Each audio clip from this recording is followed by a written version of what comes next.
Many, many millions of people are living in their Outlook inbox each day, relying on their never-ending collection of emails to serve as a to-do list directing what they should be working on next. The problem with this approach is that a collection of emails arranged like this, or even if saved within a categorized subfolder system, doesn't actually give you any sense of order or priority so that you can plan and carry out the work that those emails are telling you to do. It's just a big jumbled up pile that keeps on coming at you. So a better approach is to treat your Outlook inbox like you would your paper in tray and move over to a daily planner method of recording the work that you need to do and how you're going to spend your time. In a sense, it's just like a file of facts for email. In order to move away from an inbox focus to a more rational way of understanding the work that you have to do each day, indeed each week, each month, it's advisable to adopt the daily planner scenario or the daily planning model. This notion suggests that you should have both your calendar and your list of tasks aligned side by side. Here's your calendar and here's your tasks.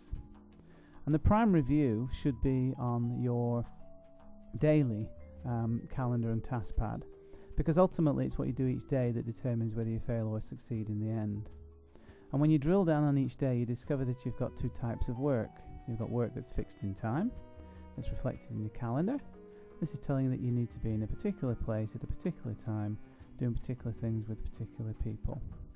And when you're not doing your work that's fixed in time, you're doing your flexible work or your variable work. And your flexed or variable work is typically broken down into three types of tasks. And this is the work activity that you do between the gaps of your meetings and your appointments. And drilling down on your tasks for the day, you discover you've got fundamentally three types of tasks. You've got work that must be completed today, which is detailed as a high priority task. You've got work that you hope, expect or complete or have previously scheduled to complete today, or it's daily routine work, the type of work that you do every single day. This is detailed as normal priority and it's in the middle of your list of tasks, suggesting that it's the second type of work that you turn your attention to after you've dealt with your high priority activities. And then finally you have at the bottom of your list of tasks your low priority work. This is work that you don't need to action today, but it's the type of thing that you're just keeping your eye on, waiting for some contingent action to be satisfied. And in this regard, it's detailed as low priority. So that appears, as I say, at the bottom of your task pad. Now the magic and the trick in being able to work effectively with a daily calendar and a task pad is to have this set up inside Outlook so that as you move from day to day, you can see that your work that's scheduled for each day on your daily planner moves with you as well. And so in this way, it becomes completely possible to understand exactly how you should be spending your time each day, leaving your inbox to the role of being the gateway to your working life, allowing you to process emails there, identify the type of work that's involved, when you're going to do it, and then take that work out of your inbox and reflect it in your calendar and your task pad. Now that we've looked at the concept of the daily planner being reflected in a list of tasks aligned side by side with your calendar for the day, let's go and check out how we can set this up for us in Outlook 2003. 2007 is a different kettle of fish, I have to say, but I'll return to that a little bit later.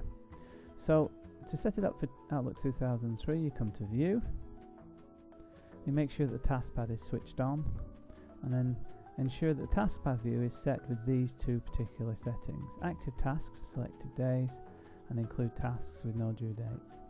This then ensures that the tasks that we want to have shown on our taskpad are reflected as we move from day to day, as being our scheduled and active work and the work that we're just going to be reminded of that we need to do each day, or we're just keeping our eye on down at the low priority end of our list of tasks.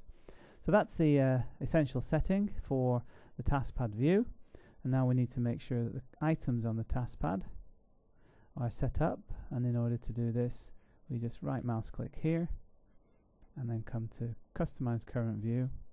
And make sure that we have the settings set in this particular way. I will just let you take that in for a moment. Perhaps you may want to screenshot this or make a note, or of course you could revisit the movie again at any time and check. But these are the settings that we're looking for. It's very simple to do this. We just click here and choose the particular fields that we want showing here in here. So icon, complete, subject. On the other hand, if you were working in a work group situation where you're delegating work to each other, delegating tasks, you may want to add owner as well. But these are the four features that you want to have included in the fields. So you click that and you'll see that that's now been updated. And then group by, and just click to show priority, then by none. So these are the settings along with descending. The subject, again descending. The filter, that will be set up automatically by Outlook, there's no need to change this. And then if you wish to change these, then you may go ahead, but nothing turns on these settings for the purposes of making your taskpad work for you.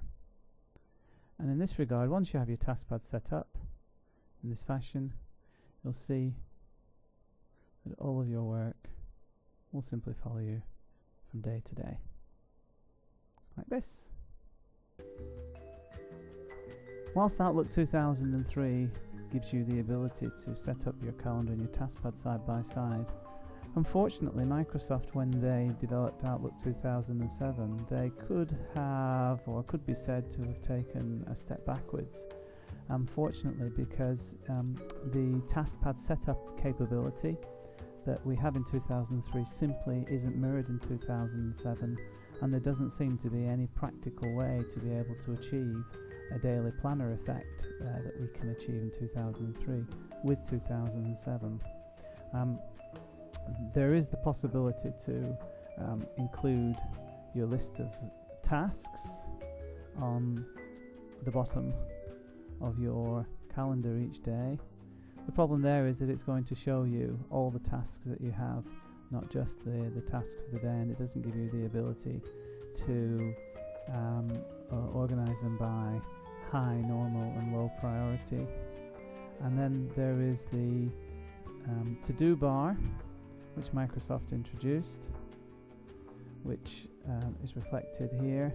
And again, the problem with the to-do bar is that it doesn't give you the ability to organize them by priority, and it doesn't give you the ability to know which tasks you should be doing on which day. So unfortunately, the 2007 version of Outlook from a daily planner and a workload organizing perspective is a step back. So here's the plug. Naturally enough, when we developed Orla for 2007, we anticipated this problem, and so we've developed our own taskpad, which I'll demonstrate for you now. So here we have the taskpad for Orla that's set up so that all of your tasks are arranged by high priority, must complete today, a normal priority daily routine and scheduled work, and the watch list. And as you can see, as you move from day to day, those tasks follow you in exactly the same way as they did in Outlook 2003. So in actual fact, when you run Orla for 2007, we don't need to have this daily task list turned on, so we turn it off at the bottom. So that in effect, using Orla, you're able to achieve the same effect as you do in 2003 as a result of the software that we've brought into play.